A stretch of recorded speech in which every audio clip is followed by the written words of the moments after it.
Hey YouTube, my name is Phil Donovan and today we are going to do an absolute beginner's guitar lesson for all you guys out there who are struggling to know where to start. I'm going to do 3 videos. The first video is going to be about sitting with your guitar comfortably and your string names. Video number 2 is going to be about the frets and trying to get your guitar to actually sound like a musical instrument. And video number 3 is going to be all about reading guitar music and finally getting a tune going. So, a couple of things before we start I really want to kind of get across to anyone who's watching this that's interested in really kind of cracking on with the guitar is, first of all, make sure you're enjoying yourself. And that sounds like a stupid thing to say, but I get way too many students who come through and they don't really do it because they want to be a guitarist or they want to play and have fun. They do it because it kind of ticks a box, and that's no good for anyone. So really make sure you're enjoying yourself. Even if you've got to practice something over and over again, that's playing your guitar. So, you know, sitting there playing your guitar, you're either playing the stuff you're really good at already and you want to get better at it, or you're playing the stuff you're learning. So guitar practice doesn't really exist, it's all just playing your guitar. The more you play it, the better you're going to get. Tip number 2 is become a guitarist, not just someone who can play a few riffs. For me, guitar is about playing cool songs first and foremost, but I like knowing about my guitar, so I love learning all the scales, all the theory that goes behind it. I love listening to guitar music, whether that be Ben Howard, Ed Sheeran, you know, Def Leppard, Van Halen, anything that's got really cool guitar in it, I love listening to. And I think every guitarist needs to find that little kind of hero worship for the guys that you look up to and think, wow, I'd love to be like you.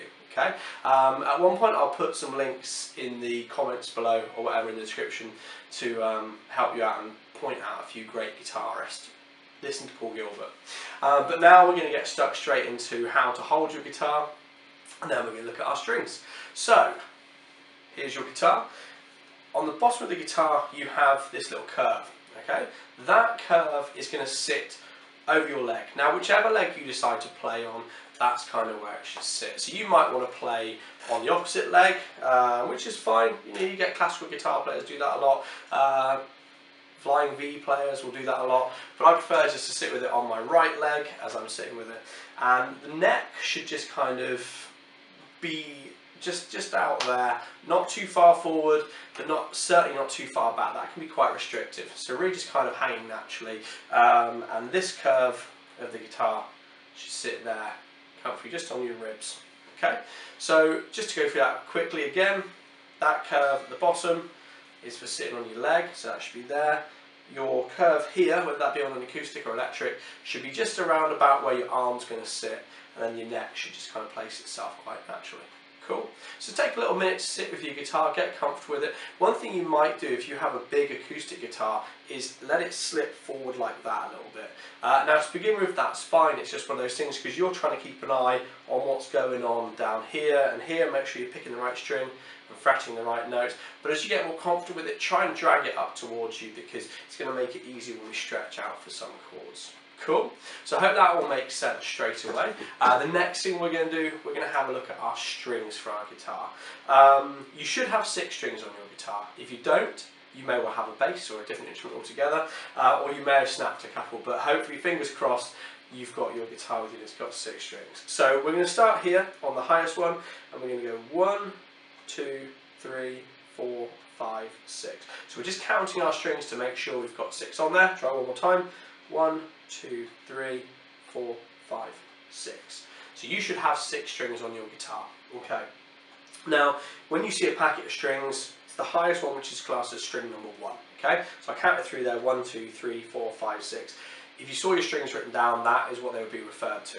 But the other way of referring to your strings is through their names. Okay, so this, for example, is your low E string. Okay, it's called low E because that's the pitch of the note that it produces when you play. Okay, so that's a low E. So that's how we're going to learn our strings, is through the string names. So we've got E, A, D, G, B, and then E. So we have another E at the top there. So we've got low E and we've got high E.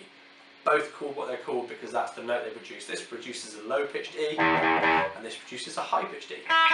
Cool. So let's go through this one more time for you. E, A, D, G, B, and E. Cool. Now a lot of people struggle to remember the names of the strings because it is a random bunch of letters that makes zero sense. So what we're going to do is we're going to attach a phrase to your strings. Now it is a stupid phrase, but it does stick in your head. So if you're watching this and you're kind of a bit older, don't listen to it and think, oh, that's ridiculous, that's for children. Give it a chance, help it to stick in your head. This is just my phrase. I've been using this for being a guitar teacher for years and years and years for all my beginner students. But if you have your own that you think is better, post it in the comments and we'll use it later on. I'll just mercilessly steal your hard work. So your string names, what we're going to do is we're going to go elephants and dogs go bananas every day. Okay? So let's go for that one more time. Elephants and dogs go bananas every day. Now it's an easier phrase to remember because it is stupid and it will stick in your head. So I'm just going to say that one more time. Elephants and dogs go bananas every day.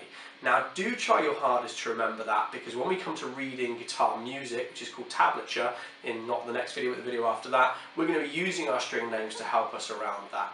Okay, so just to sort of quickly go through what we've done so far in the video.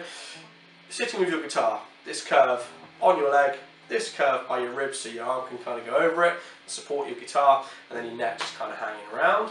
And you should have 6 strings. We're going to refer to those strings by their names, not their numbers. We're going to go E, A, D, G, B, and E. Now, this is a quick video because you don't want to sit here and watch the videos, you want to get on and play your guitar. So have fun with what you're doing, learn your string names, and you are entering the world of one of the best instruments ever. So have fun, enjoy yourself, and yeah, keep going.